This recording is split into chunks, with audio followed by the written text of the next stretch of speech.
बेकार दोस्त। एक वक्त का किस्सा है। एक गांव में 3 दोस्त रहा करते थे। कहने को तो वो दोस्त थे, लेकिन हकीकत में एक दूसरे के लिए दिल में नफरत रखते थे और जब मौका मिलता एक दूसरे की बुराइयां शुरू कर देते। इन 3 दोस्तों में एक का नाम बिट्टू, दूसरे का नाम सेना और तीसरे का नाम चिट्टू था। कभी सेना बिट्टू के पास जाता और चिट्टू की बुराइयां करता।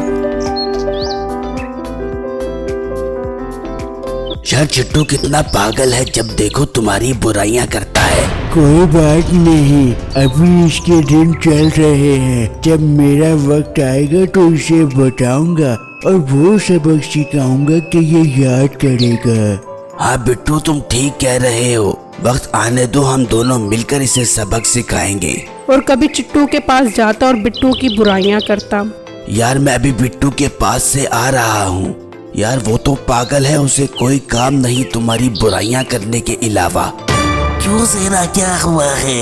यार वो कह रहा था कि चिट्टू चोरी करता है और उसके घर वाले भी उससे बहुत तंग हैं। मेरा तो दिल कर रहा था उसका मुंह तोड़ दूं।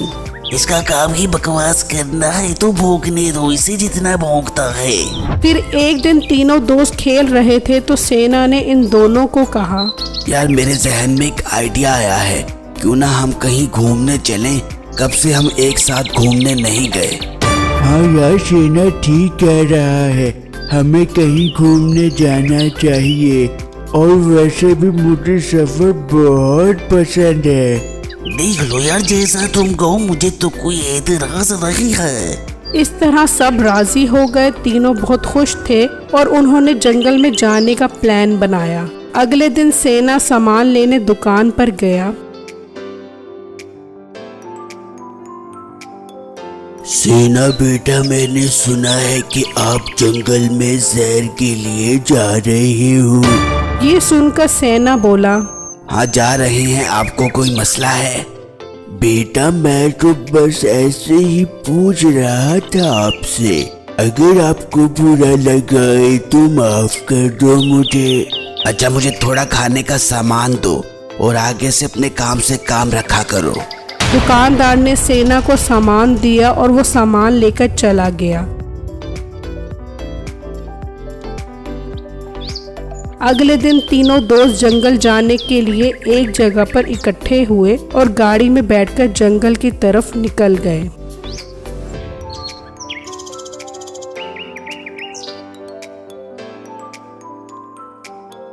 जंगल में दाखिल होने से पहले उन्होंने देखा कि सामने एक बोर्ड लगा हुआ है जिस पर लिखा हुआ है अंदर जाना मना है।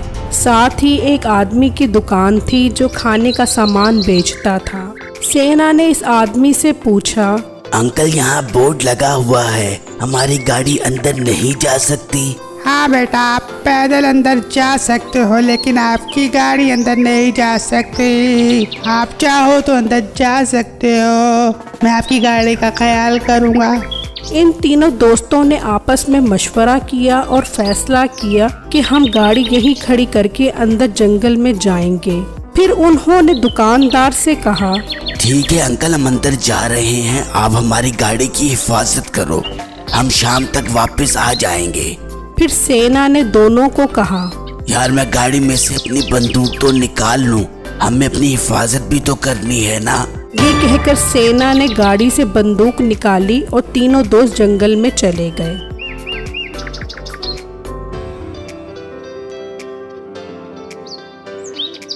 कुछ आगे आने के बाद तीनों जंगल में एक मैदान से गुजर रहे थे कि एकदम सेना का पांव जमीन पर किसी चीज से टकराया और वो जमीन पर गिर गया। जमीन पर एक चमकदार चीज थी। इतने में चिट्टू ने वो चीज उठाई तो वो ये देख के हैरान रह गया। यार ये तो सोने की ईंट है। ये सुनकर तीनों दोस्त हैरान हो गए कि इतनी बड़ी सोने की ईंट, अब तो हम अमीर बन जाएंगे। इतने में सेना बोला, यार इस ईंट पर मेरा पाँव लगा था, इसलिए ये ईंट मेरी है। ये सुनकर चिट्टू बोला, अगर इस पर तुम्हारा पाँव लगा है तो ईंट तो मैंने उठाई है ना, इसलिए ये ईंट मेरी है। बिट्टू इनकी बातें सुन रहा था। इतने में बिट्टू बोला, यार मेरी बात सुनो, हमें सोने की ईंट के लिए आपस में नहीं लड़ना चाहिए। क्योंकि हम जंगल में साथ आए हैं इसलिए ईंट भी हम आपस में बराबर बराबर तकसीम कर लेंगे। ये बात सुनकर सेना के जहन में एक तरकीब आई और वो बोला, यार बिट्टू तुम सब्र करो, मैं चिट्टू को अलग ले जाकर समझाता हूँ, वो मान जाएगा।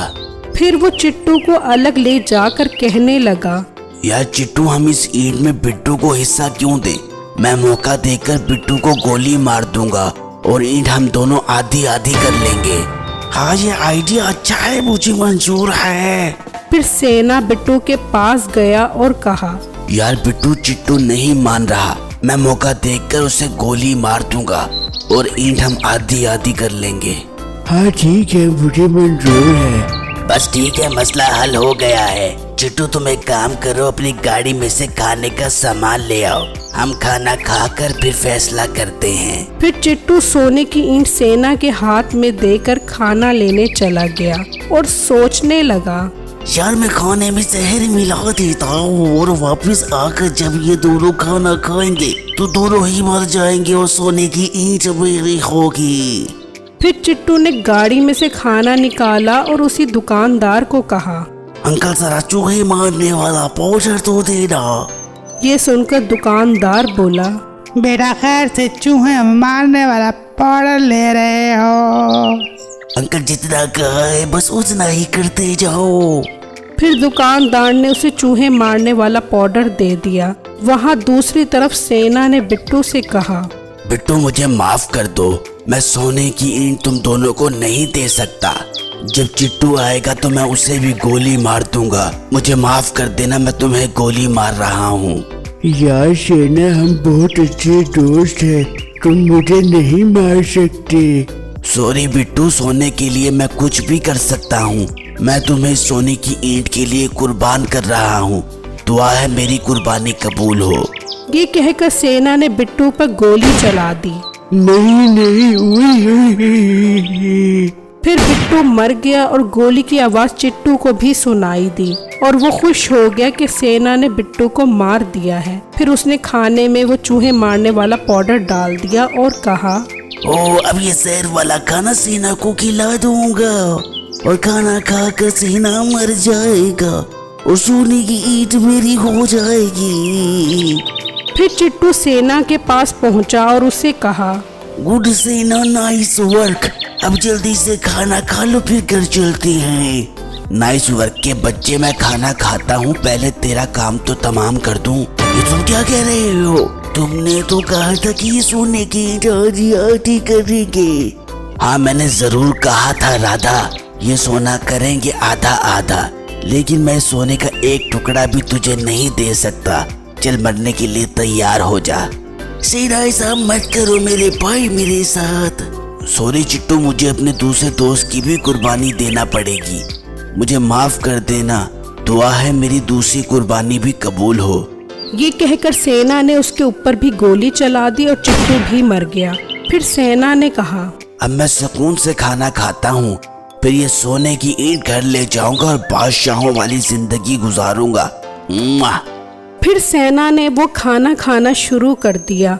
मुझे चक्कर क्यों आ रहे हैं? कहीं चिट्टू ने खाने में जहर तो नहीं मिला दिया? चिट्टू तूने ये ठीक नहीं किया मेरे साथ। फिर सेना भी जमीन पर गिर गया और मर गया। दोस्तों, देखा लालच का अंजाम। ये कहानी सुनने के बाद हमें पता चलता है कि इंसान पैसों के नशे में वो तमाम रिश्ते तोड़ देता है जिसकी हमें इस दुनिया में ज़रूरत होती है। दौलत के नशे में इंसान की आंखों पर वो पट्टी बंध जाती है जिससे इंसान को अपने ज़ाती मफाद के अलावा और कुछ नज़र नहीं आता। दोस्तों, मेरी इस वीडियो को लाइक और मेरे चैनल को सब्सक्राइब ज़रूर कीजिएगा और मुझे अपनी राय से ज़रूर आगाह कीजिएगा कि आपको मेरी स्टोरी कैसी लगी। शुक्रिया।